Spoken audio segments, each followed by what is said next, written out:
ونحن على بعد أيام طبيعة الحال من الاحتفال بالذكرى 50 المسيرة الخضراء، لننوه أقول بالمسيرة الدبلوماسية التي يقودها جلالة الملك محمد السادس نصره الله، تجسيدا لمبدأ دعا إليه جلالته على مدى سنوات، وهو مد اليد إلى الأشقاء الجزائريين،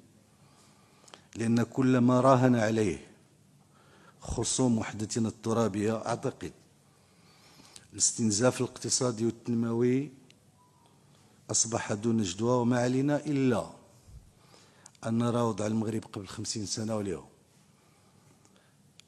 راهن أعداء الوحدة الترابية على بطبيعة الحال عزل المغرب إقليميا ودوليا. اليوم وبعد مرور 50 سنة علينا أن نلاحظ وأن نتساءل: من البلد الذي أصبح معزولا سواء إقليميا أو دوليا؟ وبالتالي أعتقد أن هذه المسيرة الدبلوماسية التي يقودها جلالة الملك نصره الله وصلت إلى مسارها الأخير بطبيعة الحال لبسط السيادة المغربية على الأقاليم الجنوبية ومواصلة المسار المغاربي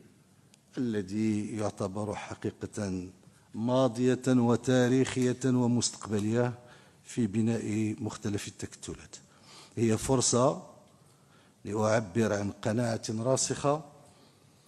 هي الدور الاستراتيجي الذي تقوم به مختلف المؤسسات الأمنية، سواء الأمن الوطني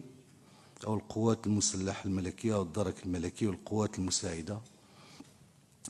والحماية الوقاية المدنية من دور رائد، سواء لتوفير الأمن والسلم داخل مختلف ربوع المملكة أو في حماية الحدود. ولهذه الأسباب مجتمعة كنا ولله الحمد مجمعين على أن مد هذه المؤسسات بمختلف الإمكانات والاعتمادات والمناصب عبر سنوات لتقوم بأدوارها كنا على صواب، وثبت التاريخ هذا الأمر.